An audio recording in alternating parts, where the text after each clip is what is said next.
ಇದೇ ವಿಚಾರಕ್ಕೆ ಸಂಬಂಧಪಟ್ಟಂತೆ ಮತ್ತಷ್ಟು ಅಪ್ಡೇಟ್ಸ್ ಕೂಡ ಲಭ್ಯವಾಗ್ತಾ ಇದೆ. ಪಾಕಿಸ್ತಾನಕ್ಕೆ ಭಾರತದ ಸೇನೆ ಮಾಹಿತಿ ಬೇಹುಗಾರಿಕೆ.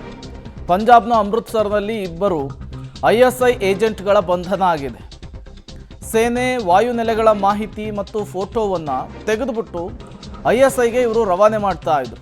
ಪಾಕಿಸ್ತಾನದ ಪರವಾಗಿ ಭಾರತದಲ್ಲಿ ಬೇಹುಗಾರಿಕೆ ನಡೆಸ್ತಾ ಇದ್ದಂತಹ ಇಬ್ಬರನ್ನ ಲಾಕ್ ಮಾಡಲಾಗಿದೆ. ಪಾಲಕ್ ಶೇರ್ ಮತ್ತೊಬ್ಬ ಸೂರಜ್ ಮಸೀಹ್ ಅಂಥೇಳಿ ಇಬ್ಬರನ್ನು ಕೂಡ ಈಗ ಪಂಜಾಬ್ನ ಪೊಲೀಸರು ವಶಕ್ಕೆ ಪಡೆದುಕೊಂಡು ತೀವ್ರ ವಿಚಾರಣೆಗೊಳಪಡಿಸಿದ್ದಾರೆ ಅನ್ನೋದು ಗೊತ್ತಾಗ್ತಾ ಇದೆ. ಈ ಸಂದರ್ಭದಲ್ಲಿ ಅವರು ಬೇಹುಗಾರಿಕೆ ಮಾಡ್ತಾ ಇದ್ದಂತಹ ವಿಚಾರ ಕೂಡ ಗೊತ್ತಾಗಿರುವಂಥದ್ದು. ಅವರ ಬಳಿ ಇದ್ದಂತಹ ಫೋಟೋ ಮತ್ತು ಕ್ಯಾಮರಾಗಳನ್ನು ಕೂಡ ಪರಿಶೀಲನೆಯನ್ನು ಮಾಡಿದ್ದಾರೆ ಪಂಜಾಬ್ನ ಪೊಲೀಸರು ಅನ್ನೋದು ಗೊತ್ತಾಗ್ತಾ ಇದೆ. ಭಾರತ ಮತ್ತು ಪಾಕಿಸ್ತಾನದ ನಡುವೆ ಯುದ್ಧದ ಕಾರ್ಮೋಡ ದಿನದಿಂದ ದಿನಕ್ಕೆ ಜಾಸ್ತಿ ಆಗ್ತಾ ಇರುವಂತಹ ಬೆನ್ನಲ್ಲೇ ಈಗ ಒಂದಿಷ್ಟು ಬೆಳವಣಿಗೆಗಳು ಕೂಡ ಗಡಿಯಲ್ಲಾಗ್ತಾ ಇರುವಂಥದ್ದು.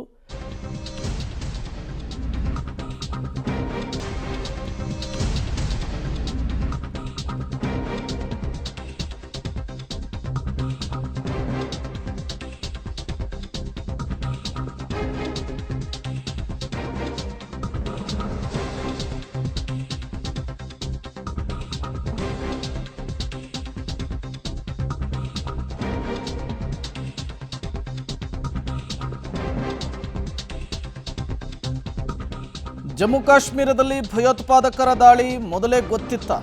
ಪಹಲ್ಗಾಮ್ ದಾಳಿಗೂ ಮುನ್ನವೇ ಎಚ್ಚರಿಕೆಯನ್ನು ಕೊಟ್ಟಿತ್ತು ಗುಪ್ತಚರ ಇಲಾಖೆ ಅನ್ನೋದು ಗೊತ್ತಾಗ್ತಿದೆ. ಏಪ್ರಿಲ್ 19ರಂದು ಶ್ರೀನಗರದಲ್ಲಿ ಉಗ್ರರ ದಾಳಿ ನಡೆಯಬಹುದು ಅಂಥೇಳಿ ಮೊದಲೇನೇ ಇಂಟೆಲಿಜೆನ್ಸ್ನಿಂದ ರಿಪೋರ್ಟ್ ಬಂದಿತ್ತು. ಪ್ರಧಾನಿ ಮೋದಿ ಶ್ರೀನಗರ ಭೇಟಿಯ ವೇಳೆ ದಾಳಿಯನ್ನು ನಡೆಸಲಿಕ್ಕೆ ಪ್ಲಾನ್ ಆಗಿತ್ತಂತೆ. ಪಹಲ್ಗಾಮ್ನಲ್ಲಿ ದಾಳಿ ಅಂಥೇಳಿ ನಿರ್ದಿಷ್ಟವಾಗಿ ಗುಪ್ತಚರ ಇಲಾಖೆ ಉಲ್ಲೇಖಿಸಿರಲಿಲ್ಲ. ಪ್ರತಿಕೂಲ ಹವಾಮಾನದಿಂದಾಗಿ ಮೋದಿಯವರ ಶ್ರೀನಗರದ ಪ್ರವಾಸ ಕೂಡ ರದ್ದಾಗಿತ್ತು. ಮೋದಿ ಭೇಟಿ ರದ್ದಾದ ಬಳಿಕ ದಾಳಿಗಾಗಿ ಭಯೋತ್ಪಾದಕರು ಕಾಯ್ತಾ ಇದ್ದಂತಹ ವಿಚಾರ ಈಗ ಮುನ್ನೆಲೆಗೆ ಬರ್ತಾ ಇದೆ.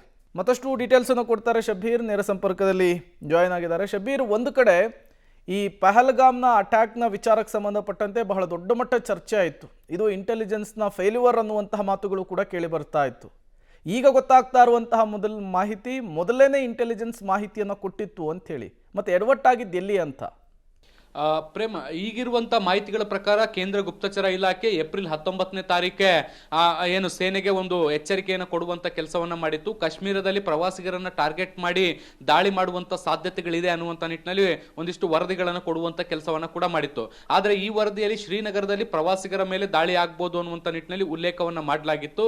ಪ್ರಧಾನಿ ನರೇಂದ್ರ ಮೋದಿಯವರ ಪ್ರವಾಸ ಕೂಡ ಇತ್ತು. ಅಲ್ಲಿ ವಿವಿಧ ಕಾಮಗಾರಿಗಳನ್ನು ಅವರು ಉದ್ಘಾಟಿಸಲಿಕ್ಕೆ ಅಲ್ಲಿಗೆ ಹೋಗಬೇಕಾಗಿತ್ತು. ಈ ಸಂದರ್ಭವನ್ನು ಟಾರ್ಗೆಟ್ ಮಾಡಿಕೊಂಡು ಶ್ರೀನಗರದಲ್ಲಿರುವಂತಹ ಪ್ರವಾಸಿಗರ ಮೇಲೆ ಭಯೋತ್ಪಾದಕರು ದಾಳಿಯನ್ನ ಮಾಡಬಹುದು ಅನ್ನುವಂಥ ನಿಟ್ಟಿನಲ್ಲಿ ಗುಪ್ತಚರ ಇಲಾಖೆ ಮಾಹಿತಿಯನ್ನು ಕೊಟ್ಟಿತ್ತು. ಆದರೆ ಕಾರಣಾಂತರಗಳಿಂದ ಪ್ರಧಾನಿ ನರೇಂದ್ರ ಮೋದಿ ಅವರ ಕಾರ್ಯಕ್ರಮ ಕೂಡ ರದ್ದಾಗಿತ್ತು. ಸೊ ಹೀಗಾಗಿ ಇನ್ನು ಈ ರೀತಿಯಾದಂತಹ ದಾಳಿಗಳು ನಡೀಲಿಕ್ಕಿಲ್ಲ ಅನ್ನುವಂಥ ನಿಟ್ಟಿನಲ್ಲಿ ಒಂದು ಅಂದಾಜನ್ನ ಭದ್ರತಾ ಪಡೆಗಳು ಮಾಡಿದ್ವು ಅಂತ ಅನಿಸುತ್ತೆ. ಸೊ ಹಾಗಾಗಿ ಈ ಒಂದು ದುರ್ಘಟನೆ ನಡೆದಿರುವಂತಹ ಸಾಧ್ಯತೆಗಳಿದಾವೆ. ಆದರೆ ಭಯೋತ್ಪಾದಕರು ಶ್ರೀನಗರವನ್ನ ಬಿಟ್ಟು ಪಹಲ್ಗಾಮ್ ಅನ್ನ ದಾಳಿ ಮಾಡಬಹುದು ಅನ್ನುವಂತಹ ಸಣ್ಣ ಅಂದಾಜು ಕೂಡ ಗುಪ್ತಚರ ಇಲಾಖೆಗೂ ಕೂಡ ಇರಲಿಲ್ಲ. ಸೊ ಹೀಗಾಗಿ ಪಹಲ್ಗಾಮ್ನಲ್ಲಿ ಈ ಒಂದು ದುರ್ಘಟನೆ ನಡೆದಿರುವಂತದ್ದು ಶ್ರೀನಗರದಲ್ಲಿ ಭಯೋತ್ಪಾದಕರು ದಾಳಿ ಮಾಡಬಹುದು ಅಂತ ಗೆಸ್ ಮಾಡಿತ್ತು. ಆದ್ರೆ ಈ ದಾಳಿಯ ಲೊಕೇಶನ್ ಈಗ ಚೇಂಜ್ ಆಗಿ ಪಹಲ್ಗಾಮ್ಗೆ ಶಿಫ್ಟ್ ಆಗಿರುವಂತದ್ದು.